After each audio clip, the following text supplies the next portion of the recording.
We spend a lot of time here talking about the various experiments that are going on board the space station, in particular the new ones that come up to the station, but some of them have actually been around for quite a long time. And one of those is the EarthKAM experiment, which is also known as the Sally Ride EarthKAM experiment.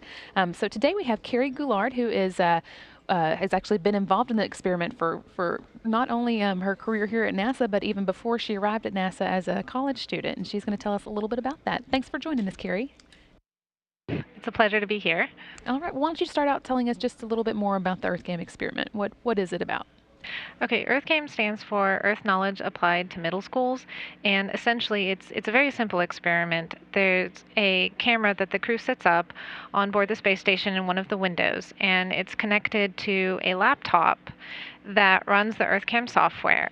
On the ground, elementary and middle school students to have access to a website that allows them to view the orbit tracks of the space station, and based on that, they look at where it's passing over the Earth, and they choose to select pictures from that orbit track. And those pictures get put into a file, which is sent up to the laptop, and the software reads that file and tells the camera when to take pictures. So then, once the pictures are back on the ground, the students are able to view these pictures. Actually, anybody at this point can view the pictures, and they use these photos to study anything from history to ecology to even orbital dynamics and mathematics, because certain knowledge, even though the orbit tracks are provided for the students, a certain knowledge of simplified orbital dynamics is required to understand how the space station orbits around the Earth. So it's really meant to encourage all students to pursue math and science and learn more about the Earth we all live on in general. And that's got to be a good way to do it. Letting them basically take photos from the International Space Station has got to get them interested in space. Yes, and there's definitely the cool factor of knowing that you told something on board the space station to take this picture. Do you ever get to hear from the students yourself? Yes, we do. The schools usually put together a packet towards the end of the mission, describing themselves and some of the favorite pictures they've put together, and also thanking the crew. And we try to get that up usually about a week after the completion of the mission. I bet that's great for them. And I guess we've got another round of EarthKAM coming up, and actually have a record number of participants scheduled this time, right? Yes, that's correct. We set up the camera yesterday in Node 2, and this time around we have 867 schools with over 71,000 students participating from 51 different countries. That's a pretty big number. Yes, it is, and it seems to grow each time, which is really nice to see. Why do you think that is? What is it that students like about it? Or I guess teachers like about it too, probably.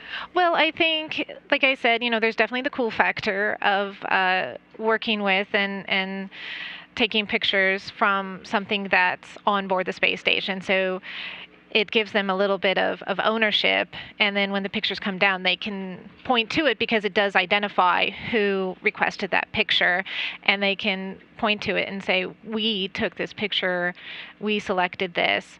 And then I think the teachers like it because they can take that aspect of it and incorporate it into their classroom, into the various subjects, and it just really helps make learning interesting and fun for the students. Okay, well, how many photographs would you estimate that they'll take this time around? Probably on the order of a couple thousand at least. Wow. And how long does it last? Usually we go about a week, so we set up yesterday and the camera will come down Saturday morning. A couple thousand photos in just a week. Well, the camera can take photos only during the day pass, but usually the schools, since there are so many schools, the camera clicks pretty much the whole time. Yeah. Well, that's great. And so now we mentioned earlier that you basically got started with this project in college. Tell us a little bit about that. Well, my whole career, to even how I ended up at NASA, I'm sorry if I'm going a little bit off subject, but it's really kind of just been one giant accident in some respects.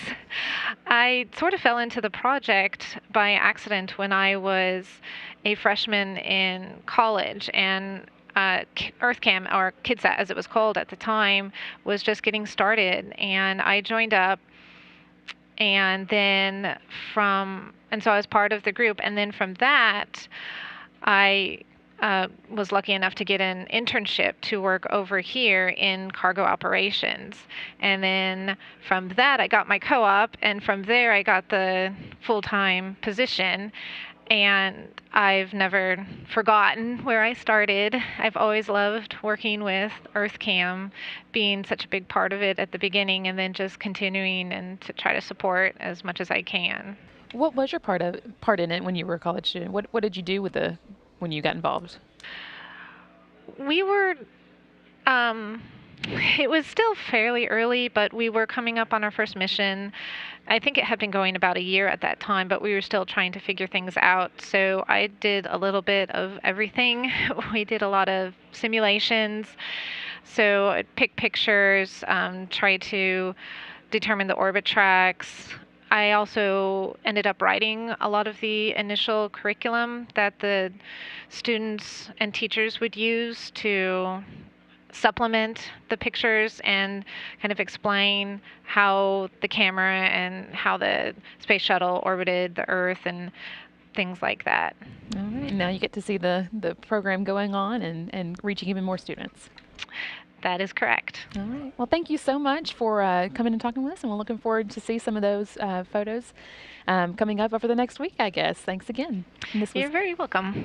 This was Cari Goulard, who is a member of the EarthKAM team. Thanks so much.